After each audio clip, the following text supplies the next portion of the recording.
સુરત શહેરમાં ઓનલાઈન ટ્રેડિંગના નામે મોટી છેતરપિંડીનો ભાંડો ફૂટ્યો છે.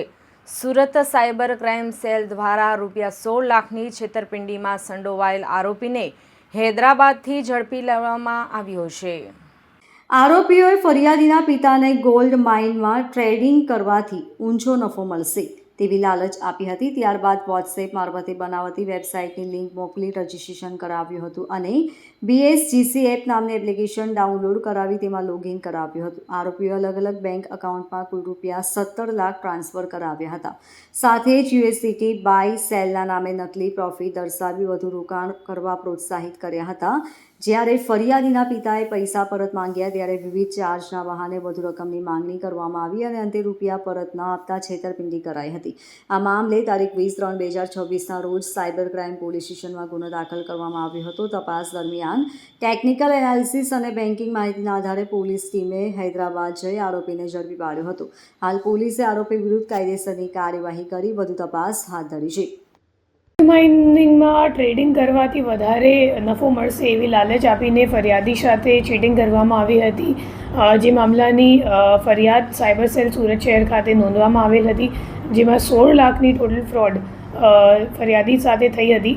એ કેસમાં પછી જે 15 લાખ રૂપિયા જે અકાઉન્ટમાં ગયો હતો, તો એ અકાઉન્ટનો જે અકાઉન્ટ હોલ્ડર છે એ એકચ્યુઅલી કરંટ અકાઉન્ટ છે અને કરંટ અકાઉન્ટ જેના નામ ઉપર છે, તો એમની ધરપકડ કરવા માટે આપણી ટીમ હૈદરાબાદ ખાતે ગઈ હતી અને હૈદરાબાદથી આરોપીને ઝડપી પાડીને અહીંયા લઈને આવેલા છે અમે. અને જે અકાઉન્ટ છે એને જોતાં ખબર પડી કે આ કમ્પ્લેન્ટ સિવાય હજી 5 કમ્પ્લેન્ટ છે આખા ઇન્ડિયામાં જે એમાં નોંધવામાં આવી છે, જેમાં ટોટલ 3 કરોડનું ફ્રોડ સામે આવ્યું છે. અને જે આરોપી છે એ છેલ્લા 2017થી આ અકાઉન્ટ એ વાપરે છે અને પોતે બાંધકામનું કામ કરે છે. કોન્ટ્રાક્ટ લે છે બાંધકામ માટે. અને અત્યારે એમને કામ મળતું નહોતું, તો ત્યારે ફાઇનાન્શિયલ સર્વિસીસ અને ક્રાઇમમાં લાગી ગયું હતું. અને હવે આ દિશામાં તપાસ ચાલુ છે કે આરોપી જેને કરંટ અકાઉન્ટ આપ્યું હતું ટ્રાન્ઝેક્શન કરવા માટે, તો એ માણસને પકડવા માટે અત્યારે અમારી તપાસ ચાલુ છે.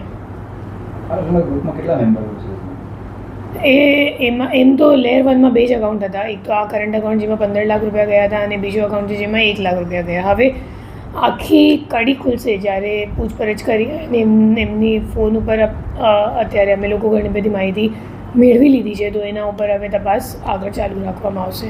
આરોપીને ક્યાંથી પકડવામાં આવ્યો છે? હૈદરાબાદ સાયબરાબાદ પોલીસ કમિશનરેટ એરિયાથી, અને એમના ઘર ઉપરથી આપણે ધરપકડ કરી છે એમની. એકચ્યુઅલી મૂળ તો ઓડિશાનું વતની છે અને લાંબા સમયથી હૈદરાબાદ રહે છે અને એમનું મેઇન કામ બાંધકામનું છે. પણ છેલ્લા 2-3 વર્ષથી એમને કંઈક કોન્ટ્રાક્ટ મળતું નહોતું, તો પછી આ દિશામાં આવી ગયું છે. એમના ટેલિગ્રામ અને વોટ્સએપ ચેટ ઉપર ઘણું બધું USDT ટ્રાન્ઝેક્શન્સ અને દુબઈનું ટ્રાન્ઝેક્શન્સ એવી રીતનું ઘણું બધી ચેટ અમે લોકોને મળ્યું છે, તો આ દિશામાં આપણું તપાસ ચાલુ છે. Bureau report LK star news Surat.